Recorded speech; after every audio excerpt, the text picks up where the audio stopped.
Hello guys, my name is Akhil and welcome to BTech career guide. So ఈరోజు same మన one program 3 లాంగ్వేజెస్లో. So ఇది third problem అనమాట, చాలా సింపుల్ ప్రాబ్లమే. ఓకేనా, సో ఇది చూద్దాం. సో ముందు మనం చెప్పినట్టే బేసిక్ ప్రోగ్రామ్స్ అని కవర్ చేద్దాం, తర్వాత మనం అడ్వాన్స్ ప్రోగ్రామ్స్కి అయితే మూవ్ అవుదాం. సో ఇక్కడ చూడండి, ఇదైతే question. So if the marks obtained by a student in 5 different subjects are input through the keyboard. So keyboard నుంచి ఒక 5 డిఫరెంట్ సబ్జెక్ట్స్ ఒక మార్క్స్ అయితే తీసుకోమంటున్నారు. ఓకేనా, so write a program to find out the aggregate marks and percentage marks obtained by the student. Assume that the maximum marks that can be obtained by a student in each subject is 100. So ఇప్పుడు percentage ఏం చేయమంటారు అంటే aggregate marks అయితే ఎన్ని వస్తాయి, as well as percentage fine చేయమంటున్నారు అనమాట. So aggregate marks అంటే ఏం లేదు, some of all marks of ఈ సబ్జెక్ట్ ఆఫ్ అ స్టూడెంట్ అని. సో ప్రజెంట్ మనకి చాలా సింపుల్ అనమాట. 5 సబ్జెక్ట్స్ అయితే 5 సబ్జెక్ట్ ఒక మార్క్స్ కూడా అయితే యూజర్ దగ్గర నుంచి మనం తీసుకోవాలి, దాన్ని టోటల్ ఒక సమ్ చేయాలి, తర్వాత దాన్ని మనం పర్సెంటేజ్ని ఫైన్ చేయాలన్నమాట. సో అంతే, చాలా సింపుల్ ప్రోగ్రామ్. సో ప్రజెంట్ అయితే మనం సీలో ఎలా ఇంప్లిమెంట్ చేద్దామో చూద్దాం. ఓకేనా, సో సీలో అయితే ఫస్ట్ మనం యూజర్ దగ్గర నుంచి 5 వాల్యూస్ తీసుకోవాలి కాబట్టి మనం ఒకసారి 5 వేరియబుల్స్ని డిక్లేర్ చేసుకొని యాజ్ వెల్ as ఆ వేరియబుల్కి నుంచి ఒక డేటా తీసుకుందాం. ఓకేనా, సో ఫస్ట్ అయితే ప్రింట్ ఫంక్షన్ రాసుకుందాం.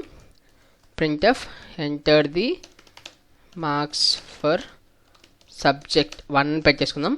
ఓకేనా, సో సబ్జెక్ట్ 1 మార్క్స్ని సబ్జెక్ట్ 1 అనేసి సబ్జెక్ట్ 1 మార్క్స్ అనేది ఒక వేరియబుల్లో పెట్టేసుకుందాం. సో వేరియబుల్లో పెట్టుకోవడానికి నేనేం చెప్పాను, స్కాన్ఎఫ్ ఫంక్షన్ వాడాలన్నమాట.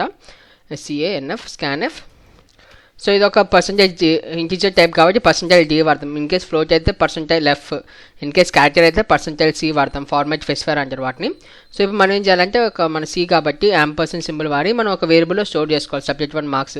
సో నేను సబ్ మార్క్స్ 1 అని పెట్టుకుంటా దాన్ని. ఓకేనా, సేమ్ అలానే నేను నెక్స్ట్ వేరే దాన్ని కూడా తీసుకోవాలి. సో నేను టోటల్గా అలా 5 సబ్జెక్ట్ మార్క్స్ తీసుకోవాలన్నమాట. ఓకేనా, సో 1 అయిపోయింది, 2, 3 subject, 4th subject and 5th subject అనమాట. సో తీసుకున్నాం. ఇవన్నీ ఒక సపరేట్ వేరియబుల్స్లోకి తీసుకుందాం. Subject 2, 3, 4 and 5. సో 5 వేరియబుల్స్లోకి అయితే మనం వాల్యూస్ తీసేసుకున్నాం. సో ఇప్పుడు మనం ఏం చేయమంటున్నాడు, ఇక్కడ మనం చూసుకున్నట్టయితే write program to find the aggregate marks అన్నాడు. సో అగ్రిగేట్ మార్క్స్ అంటే నేను ఇందాక చెప్పినట్టే సమ్ ఆఫ్ ఆల్ మార్క్స్ అనమాట. సో దీనికైతే ఫస్ట్ ఒక వేరియబుల్ క్రియేట్ చేసుకుందాం. ఇంట్ సమ్ మార్క్స్ అని పెట్టుకుని వేరియబుల్ పెట్టేసుకొని, సో ఈ సమ్ మార్క్ మనం ఏం చేయాలి, టోటల్గా యూజర్కి టోటల్ ఎన్ని మార్క్స్ వచ్చాయో అన్ని మార్క్స్ మనం క్యాలిక్యులేట్ చేసుకోవాలన్నమాట. అంటే ఇప్పుడు for example sub marks 1 plus ప్రతి ఒక్క సబ్జెక్ట్లో అనమాట sub marks 2 plus sub marks 3 plus sub marks 4, అంటే సబ్ అంటే ప్రతి సబ్జెక్ట్ అనేసి, ప్లస్ సబ్ మార్క్ 5. సో పెట్టుకుంటే దీంట్లో ఏమైందంటే మనం ప్రతి ఒక్క సబ్జెక్ట్, ఇప్పుడు స్టూడెంట్కి ఏ సబ్జెక్ట్లో మార్క్స్ వచ్చినా ఆ మార్క్స్ అనేది మనం సమ్ మార్క్స్ అనే వేరియబుల్కి అసైన్ చేసామన్నమాట. ఓకేనా, సో మన నెక్స్ట్ ఏమంటున్నారు చూడండి, so and percentage marks obtained by the student. So percentage fine చేయమన్నాడు. సో మనం పర్సంటేజ్ ఎప్పుడైనా ఎలా ఫైన్ చేస్తాం, ఫర్ ఎగ్జాంపుల్ ఇప్పుడు మార్క్స్లో కాబట్టి మనం ఎలా ఫైన్ చేస్తామంటే, ఇప్పుడు నాకు ఫర్ ఎగ్జాంపుల్ అరౌండ్ నాకు 500కి 450 వచ్చినాయి అనుకోండి. సో 450 మార్క్స్ వచ్చినాయి. సో 450 డివైడెడ్ బై టోటల్గా నాకు ప్రతి ఒక్క సబ్జెక్ట్కి ఎన్ని మార్క్స్, 500 మార్క్స్ కదా. సో ప్రతి సబ్జెక్ట్కి 100 మార్క్స్, టోటల్ 5 సబ్జెక్ట్స్ కాబట్టి 500. సో ఇంటూ ఏం చేయాలి, 100% వేసుకోవాలన్నమాట. అప్పుడు మనకి టోటల్ పర్సంటేజ్ వచ్చింది. ఓకేనా, సో దీంట్లో సంథింగ్ ఏదో పర్సంటేజ్ వచ్చింది, అది మన టోటల్ పర్సంటేజ్ వాల్యూ అనమాట. సో చూడండి, some of marks obtained by the student divided by the total number of subject marks into the percentage symbol అనమాట. సో ఇలా చేసిందంటే మాకు పర్సంటేజ్ వాల్యూ వచ్చింది.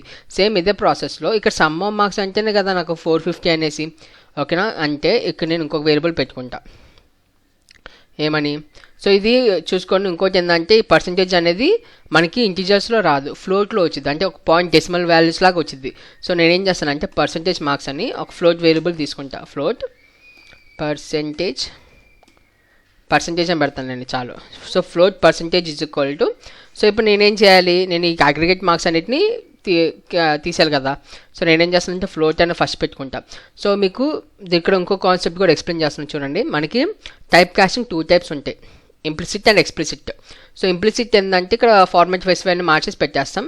ఎక్స్ప్లిసిట్ అనుకోండి, ఫర్ ఎగ్జాంపుల్ ఇలా పెట్టేస్తాం అనమాట. ఏంటంటే ఒక సర్టెన్ వేరియబుల్కి మనమే చాలా ఫోర్స్గా వేరే టైప్కి కన్వర్ట్ అయిపోమని చెప్పేస్తున్నాం. ఎందుకంటే చూడండి, ఇప్పుడు మనకి చూడండి ఇక్కడ సమ్ మార్క్స్ అనేది ఇంటిజర్ టైప్, బట్ నేను దాన్ని ఫ్లోట్లోకి మారుస్తున్నాను. ఎందుకు మారుస్తున్నాను, మనం క్యాలిక్యులేట్ చేసేది పర్సంటేజ్ కాబట్టి. డివైడెడ్ బై, సో నేను డివైడెడ్ బై ఏం చెప్పాను మీకు, total number of some of all subject marks కదా. సో నేను ఇంకొక వేరియబుల్ పెట్టుకుంటాను అనమాట, ఇక్కడ ఇంకో వేరియబుల్ పెట్టుకొని ఇంటూ టోటల్ మార్క్స్ అని పెట్టేసుకుని ఒక వేరియబుల్ పెట్టుకుంటాం. ఈ టోటల్ మార్క్స్లోకి మనం ఏం స్టోర్ చేసుకుంటామంటే, సో టోటల్ 5 సబ్జెక్ట్స్ కదా, సో 5 ఇంటూ 100, ఓకేనా. సో విచ్ ఇండైరెక్ట్స్ టు 500 అనమాట. సింపుల్ మీరు అలా రాసిన పర్లేదు, ఇలా రాసిన పర్లేదు. సో నేను సింపుల్గా 500 పెట్టేసుకుంటా, ఓకేనా. సో టోటల్ మార్క్స్ అనమాట బై టోటల్ మార్క్స్. సో నేనేం చేయమన్నాను మిమ్మల్ని అయితే, నేను పర్సంటేజ్ చేయమన్నా కదా, ఓకేనా. సో టోటల్ బై ఇంటూ ఈ టోటల్ బై ఇంటూ 100, ఓకేనా. సో ఇలా చేస్తే ఏంటంటే మనకి టోటల్గా మన పర్సంటేజ్ వాల్యూ వచ్చేస్తుంది అనమాట, ఓకేనా. సో చాలా క్లియర్గా ఉందనుకుంటా నేను చెప్పేది, సో కన్ఫ్యూజ్ అవ్వకండి. సో జస్ట్ పర్సంటేజ్ ఫైండ్ చేస్తున్నాం. అండ్ లాస్ట్కి మమ్మల్ని ఏం ప్రింట్ చేయమన్నాడు అంటే, ఇక చూస్తే మన మార్క్స్ అండ్ పర్సంటేజ్ ప్రింట్ చేయమన్నాడు. ఇక ప్రింట్ చేద్దాం. Print F the total marks are అని పెట్టేసి, సో ఈ టోటల్ మార్క్స్ అనేది ఏంటిది, ఇంటిజర్ టైప్ కదా. సో పర్సంటైలిటీ స్పేస్ ఇద్దాం, space comma total marks sum marks అని పెట్టుకున్నాం కదా, సమ్ మార్క్స్ అని పెట్టుకుంటే సరిపోయింది, ఓకేనా. ఇక్కడ స్లాష్ అని కూడా పెట్టేద్దాం, నెక్స్ట్ లైన్లో ప్రింట్ అయ్యింది. So next print F the percentage of marks పెట్టేసి, పర్సంటేజ్ అనేది నేను ఏం చెప్పాను ఫ్లోటింగ్ వాల్యూస్లో వచ్చింది. సో పర్సంటైల్ ఎఫ్ స్లాష్ అని పెట్టేసి, సో పర్సంటేజ్ చేసి సరిపోయింది. సో ఇదనమాట చాలా సింపుల్ ప్రోగ్రామ్, చాలా బేసిక్గా రాశాను. అండ్ ఇంకోటి నేను ముందే చెప్పినట్టు మన ప్రోగ్రామ్ ఇంకా కంప్లీట్ అవ్వలేదు. ఎందుకు కంప్లీట్ అవ్వలేదంటే చూడండి, మన టోటల్ మార్క్స్ అయితే డిక్లేర్ చేసుకున్నాం ఇంటిజర్ టైప్ అని, సమ్ మార్క్స్ డిక్లేర్ చేసుకున్నాం ఇంటిజర్ టైప్ అని, పర్సంటేజ్ డిక్లేర్ చేసుకున్నాం ఫ్లోట్ టైప్ అని. బట్ ఇక్కడ చూస్తే sub marks 1, sub marks 2, sub marks 3, sub marks 4, sub marks 5. So ఇవి మనం ఇంకా ఎక్కడ డిక్లేర్ చేయలేదు. సో ఫస్ట్ అయితే మనం డిక్లేర్ చేసుకుందాం వెళ్ళి. సో ఇంట్ sub marks 1 comma sub marks 2 comma sub marks 3 comma sub marks 4 comma sub marks 5. So నేనైతే ఇలానే ఫాలో అవుతా. సో మీకు ఎలా కన్వీనియంట్ గురించి అలా ఫాలో అవ్వండి. సో మీరైతే ఫస్ట్ వేరియబుల్ డిక్లేర్ చేసుకోండి, తర్వాత కోడ్ రాసుకోండి. నేను ఫస్ట్ కోడ్ రాసుకుంటే తర్వాత వేరియబుల్ డిక్లేర్ చేసుకుంటా. సో ఎనీవేస్ ఇట్ వర్క్స్, ఓకేనా. సో ఫస్ట్ మనం అయితే ఒకసారి ఈ ప్రోగ్రామ్ రన్ చేసి చూద్దాం ఎలా వర్క్ అవుతుంది అనేసి, ఓకేనా. రన్ బటన్ మీద క్లిక్ చేస్తున్నా. సో మనకైతే ఒక ఎర్రర్ వచ్చింది, సూపర్. ఇక్కడ మనం సెమికాలం మిస్ అయిపోయాం, మీకు చూడండి మనం సెమికాలం మిస్ అయిపోయాం. సో మీకు సెమికాలం పెట్టేద్దాం, ఓకే. మళ్ళీ రన్ చేద్దాం. సో రన్ చేస్తే ఫస్ట్ మార్క్స్ సబ్జెక్ట్ మార్క్స్ అయితే అడుగుతుంది. నాకైతే ఫస్ట్ సబ్జెక్ట్ ఒక 100 వచ్చినాయి అనుకోండి, ఇప్పుడు రాలేదులే, ఏదో అలా ఫ్లోకి సరదా. సో సెకండ్ కూడా ఒక 100 వచ్చింది అనుకోండి, సెకండ్ సబ్జెక్ట్ నాకు రాదు, 80 మార్క్స్ వచ్చినాయి. దీంట్లో కూడా 4 సబ్జెక్టు రాలేదు కాబట్టి ఒక ఫర్ ఎగ్జాంపుల్ 65 తీసుకుందాం. అండ్ 5th సబ్జెక్టు మనకి అంత సరే ఒక 100 వద్దులే, బాగోదు, ఒక 78 తీసుకుందాంలేండి. సో టోటల్ మార్క్స్ అయితే ఎంటర్ చేసాం. సో మనకి టోటల్ మార్క్స్ వచ్చి 423 మార్క్స్ వచ్చినాయి, చూడండి టోటల్ మార్క్స్ 423 వచ్చినాయి. మన పర్సంటేజ్ ఆఫ్ మార్క్స్ వచ్చి 84.59 అనమాట. సో ఇలా అనమాట మనం టోటల్గా క్యాలిక్యులేట్ చేయాలి, ఓకేనా. సో ఇది మన సిలో ఇంప్లిమెంటేషన్. నాకు తెలిసి మీకు ఏం డౌట్స్ లేకుండా క్లియర్గా ఉందనుకుంటా. సో చాలా సింపుల్గా అయిపోయింది, ఓకేనా. సేమ్ ఇదే ప్రోగ్రామ్ని మనం పైథాన్లో చూద్దాం, ఓకేనా. సో ఇది పైథాన్ కంపైలర్ అనమాట. సో పైథాన్లో కూడా చాలా simple. So first we'll default code తీసేద్దాం. సో నేను సబ్ మార్క్స్ 1 పెట్టేసుకున్నాను కదా, సబ్ మార్క్స్. సో నేను మళ్ళీ మీకు ఎక్స్ప్లెయిన్ చేయట్లేదు, ఎందుకంటే ఆల్రెడీ మీకు ఈ క్వశ్చన్ పార్ట్ ఎక్స్ప్లెయిన్ చేశాను. సో 5 సబ్జెక్ట్ మార్క్స్ అయితే ఇన్పుట్ నుంచి తీసుకుంటాం. సో ఇంట్ of input enter the subject 1 marks పెట్టేసుకుందాం, ఓకేనా. సో సబ్జెక్ట్ 1 మార్క్స్ ఎంటర్ చేస్తారు. సేమ్ ఇది ఒక 4 టైమ్స్ రిపీట్ చేద్దాం, అప్పుడు 5 టైమ్స్ అయిపోయింది కదా, 5. సో 2 3 4 5 2 3 4 5. సో మీకు సిలో జావాలో లాగా పైథాన్లో వేరియబుల్ డిక్లేర్ చేసుకోవాలన్న బాధ ఏమి ఉండదు, ఎందుకంటే ఇది చాలా బాగుంటుంది, ఓకేనా. సో ఇదంతా ఇందాక టోటల్ మార్క్స్ పెట్టుకున్నట్టు ఇక్కడ మనం టోటల్ మార్క్స్ పెట్టేసుకుందాం, టోటల్ 500 మార్క్స్కి, ఓకేనా. నెక్స్ట్ మనం ఏం చేయాలి, టోటల్ మార్క్స్ ఫైండ్ చేయాలి కదా, some marks. So some marks వచ్చేసి, సమ్ మార్క్స్ అంటే ఏం చెప్పాను, sub marks 1 plus sub marks 2 plus sub marks 3 plus sub marks 4 plus sub marks 5. ఓకేనా. సో అన్ని టోటల్గా మనం సమ్ చేస్తాం.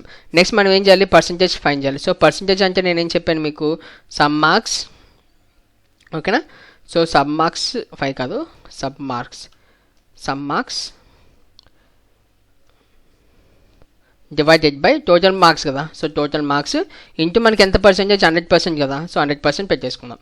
ఓకేనా. అంటే చాలా సింపుల్, మీకు కష్టమైన అవసరం లేదు. పైథాన్లో 100 పెట్టేసుకున్నాం. లాస్ట్ మనం ఏం చేయాలి, రిజల్ట్ని ప్రింట్ చేయాలి. ఓకేనా. So print of aggregate marks అంటే సమ్ మార్క్స్ పెట్టేసుకుందాం.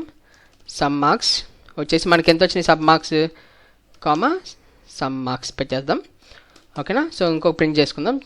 ఈ ప్రింట్లో మనకి ఏం కావాలి, పర్సంటేజ్ కావాలి కదా. సో పర్సంటేజ్ పెట్టేసుకొని సో ఇక్కడ పర్సంటేజ్ రాసేసుకుందాం. ఓకేనా. సో పైథాన్లో చూడండి చాలా సింపుల్గా అయిపోయింది. సో చాలా ఈజీ అనమాట ఈ సబ్జెక్ట్, ఈ పైథాన్ ఇవన్నీ. సో ఒకసారి అయితే రన్ చేసి చూద్దాం. సో ముందు ఇచ్చిన వాల్యూసే చూద్దాం. ఓకేనా. సో మనం ఏమేమి ఇచ్చాం గుర్తుపెట్టుకుందాం. 100, 80, 65, 78. సో ఇదే ఇక్కడ ఇద్దాం. సో 100, 80, 65, 78. ఓ సూపర్, మనకు ఒక ఎర్రర్ వచ్చింది, అదేందో చూద్దాం. సో చూడండి, percentage is not define, do you mean percentage. So ఇక మనం పీ క్యాపిటల్ పెట్టేసాం బై మిస్టేక్, అది పీ స్మాల్ ఉండాలి. ఓకేనా. సో చూసుకోవాలి, చిన్న చిన్న మిస్టేక్స్ ఉంటాయి అనమాట. ఇది కంపైలర్ కాబట్టి ఆటోమేటిక్ తీసేసుకుంది, ఆన్లైన్ కంపైలర్ కాబట్టి. సో 100. సో మార్క్స్ మళ్ళీ ఎంటర్ చేస్తున్నాను. 100, 80, 65 అండ్ 78. సో చూడండి, మనకైతే 423 టోటల్ మార్క్స్ వచ్చినాయి. సో మనం ఇందాక సీలో కూడా చూసుకున్నప్పుడు 423 అండ్ ఇక్కడ మార్క్స్ చూస్తే 84.5 వచ్చేసింది. బట్ ఇక్కడ చూడండి 84.6, ఇది ఆటోమేటిక్గా రౌండ్ అప్ చేసి మనకి ఇచ్చేసింది అనమాట పైథాన్. సో మీకు కావాలంటే మీకు పక్కన మీ డెసిమల్ వాల్యూస్ పెట్టేసుకొని ముందు వీడియో చెప్పినట్టే పెట్టేసుకోవచ్చు. ఓకేనా. సో ఇదన్నమాట పైథాన్ ఇంప్లిమెంటేషన్. ఓకేనా. చాలా క్లియర్గా ఉందనుకుంటా మీకు. So in case of doubt comment బాక్స్లో మెన్షన్ చేయండి. So let's dive to Java. So జావాలో ఎలా ఇంప్లిమెంట్ చేద్దామో చూద్దాం. సో ముందు వీడియోలో చెప్పినట్టే మనం జావా నుంచి చెప్పిన యూజర్ దగ్గర నుంచి వాల్యూస్ తీసుకోవాలంటే మనం ఏం చేయాలి, ఫస్ట్ మనకు ఒక స్కానర్ క్లాస్ కావాలి, దాన్ని ఇంపోర్ట్ చేసుకుందాం. ఇంపోర్ట్ జావా, అది ఎక్కడ ఉండేది, యూటిల్లో ఉండేది అనమాట. util.starలో ఉండేది. ఓకేనా. సో అది తీసుకున్న తర్వాత ఇప్పుడు మనం ఏం చేయాలి, ఫస్ట్ యూజర్ దగ్గర నుంచి వాల్యూస్ తీసుకోవాలి కదా. సో తీసేసుకుందాం. సో దానికంటే ముందు ఫస్ట్ మన సిస్టమ్ టెర్మినల్లో ప్రింట్ చేద్దాం. system.out.print of enter the subject 1 marks అని ఒక ఇలా పెట్టేసుకుందాం. టెర్మినల్ మీద ప్రింట్ అవుతాం మనకు కొంచెం క్లియర్గా ఉండడానికి. సో ఇక మనం సబ్జెక్ట్ 1 మార్క్స్ ఎంటర్ చేస్తాం అనమాట. సో మనం దాన్ని ఏం చేయాలి, ఒక వేరియబుల్కి డిక్లేర్ చేసుకోవాలి కదా. సో ఇక్కడ డిక్లేర్ చేసుకుందాం. Into subject into sub marks 1 అని ఒక వేరియబుల్ పెట్టేసుకొని సో ఇక్కడ మనకి స్కానర్ క్లాస్ కావాలి వాల్యూస్ తీసుకోవడానికి. సో స్కానర్ క్లాస్ని తెచ్చుకుందాం. ఓకేనా. SCANNES scanner SC is equal to new scanner of system నుంచి తీసుకోవాలి. So system.in. సో కీబోర్డ్ నుంచి ఇన్పుట్ చేస్తాం కాబట్టి ఆ ఇన్పుట్ చేసిన దాన్ని ప్రతి ఒక్కదాన్ని స్కాన్ చేసుకోవాలి. ఇది ఆ స్కాన్ చేసిన దాన్ని SCలో ఒక చిన్న వేరియబుల్ అనమాట, SC రిఫరెన్స్ వేరియబుల్, దానిలో పెట్టేసుకున్నాం. ఇప్పుడు మనకి SC ఈ స్కానర్ నుంచి ఏవైతే వాల్యూస్ ఎంటర్ చేస్తారో సో అదనేది నెక్స్ట్ మనం ముందు వీడియోలో మనం ఫ్లోట్ టైప్ వాడాం, కానీ ఇక్కడ సబ్జెక్ట్ మార్క్స్ అనేది ఇంటీజర్ టైప్ కదా. సో మనం ఏం చేయాలంటే నెక్స్ట్ ఇంట్ అని వాడాలన్నమాట. సో ఇంటీజర్కి అయితే నెక్స్ట్ ఇంట్ అని వాడతాం, ఫ్లోట్కి అయితే నెక్స్ట్ ఫ్లోట్ అని వాడతాం. ఓకేనా. సేమ్ ఇదే దాన్ని కాపీ చేసి ఒక 4 టైమ్స్ కాపీ చేసుకుందాం, ఎందుకంటే మనకు అదే కదా కావాల్సింది, 4. ఓకేనా. సో సబ్జెక్ట్ 1 ఇది, subject 2, subject 3 and subject 4 and subject 5. So ఇవి కూడా మార్చాలి కదా. సబ్జెక్ట్ 1 ఇది, subject 2, subject 3, subject 4 and subject 5. So మన ఫస్ట్ రూల్ అయితే అయిపోయింది. టోటల్గా ప్రతి ఒక్క సబ్జెక్ట్ మార్క్స్ అయితే మనం తీసేసుకున్నాం. నెక్స్ట్ మనం ఏం చేయాలి, టోటల్ మార్క్స్ అని ఇంకొక వేరియబుల్ పెట్టేసుకోవాలన్నమాట. ఇంటూ టోటల్ మార్క్స్ అని, total marks is equal to total marks అని 500. ఓకేనా. సో సెమికాలన్స్ అయితే మర్చిపోకండి, ఇది పైథాన్ కాదు జావా. ఓకేనా. సో ఇది నెక్స్ట్ మనం ఏం చేయాలి, సమ్ మార్క్స్ ఫైండ్ చేయాలన్నమాట. So some marks is equal to, so some marks is equal to ఏం చెప్పాను, సమ్ మార్క్ ఇది sub marks 1 plus sub marks ఇక్కడ కింద ఎక్కడ ఉండిద్ది నాకు తెలిసి, sub marks 2 plus sub marks 3 plus sub marks 4 plus sub marks 5. So ఇది టోటల్ సమ్ మార్క్స్ వచ్చేసినాయి అనమాట. ఇప్పుడు మనం నెక్స్ట్ ఏం చేయాలి, పర్సంటేజ్లో కన్వర్ట్ చేయాలి. సో ఇన్ కేసు ఇలా చూడండి, ఇక్కడ మీకు డబుల్ అండ్ జావాలో డబుల్ అని ఒకటి ఉండిద్ది అనమాట. సో ఫ్లోట్ టైపే ఎక్కువ, దానికి దీనికి అంత డిఫరెన్స్ ఏ ఉండదు. సో మనం ఏం చేస్తామంటే ఇప్పుడు పర్సంటేజ్ని మనం డబుల్లో తీసుకుంటాం. ఓకేనా, double percentage is equal to, so ఇందాక మీకు టైప్ కాస్టింగ్ చెప్పే కదా, సేమ్ ఇది కూడా ఎక్స్టర్నల్ టైప్ కాస్ట్ అనమాట. ఎక్స్టర్నల్ కానీ ఎక్స్ప్లిసిట్, ఓకేనా, explicit type casting. So double అని ఒకటి తీసేసుకున్నాం. సో డబుల్ని మనం ఏం చేయాలంటే సమ్ మార్క్స్కి అసైన్ చేశారనమాట. సమ్ మార్క్స్, ఎందుకంటే సమ్ మార్క్స్ అనేది ఇంటిజర్ టైప్, మనం ఏం చేస్తున్నాం అంటే దాన్ని డబుల్లో కన్వర్ట్ చేస్తున్నాం. ఎందుకు కన్వర్ట్ చేస్తున్నాం, మనకి కావాల్సిన వాల్యూ పర్సంటేజ్ అనేది float. So integer divided by float ఏదో వచ్చింది.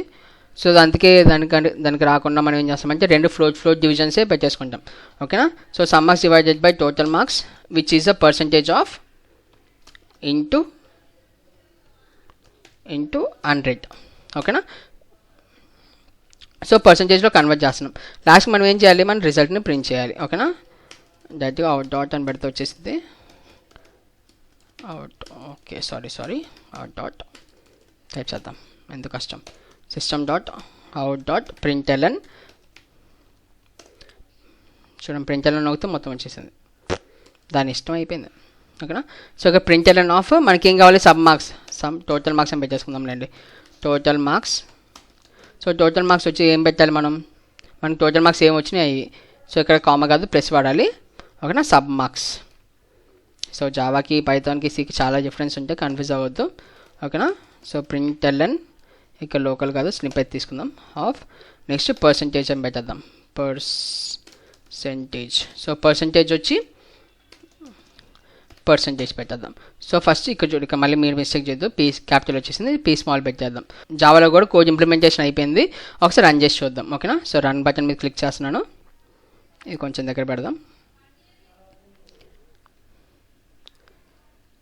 So enter the subject 1 marks అంటుంది, నేను 100 ఎంటర్ చేస్తున్నాను. Next subject 2 marks 100, next subject 3 marks 80 enter చేస్తున్నాను.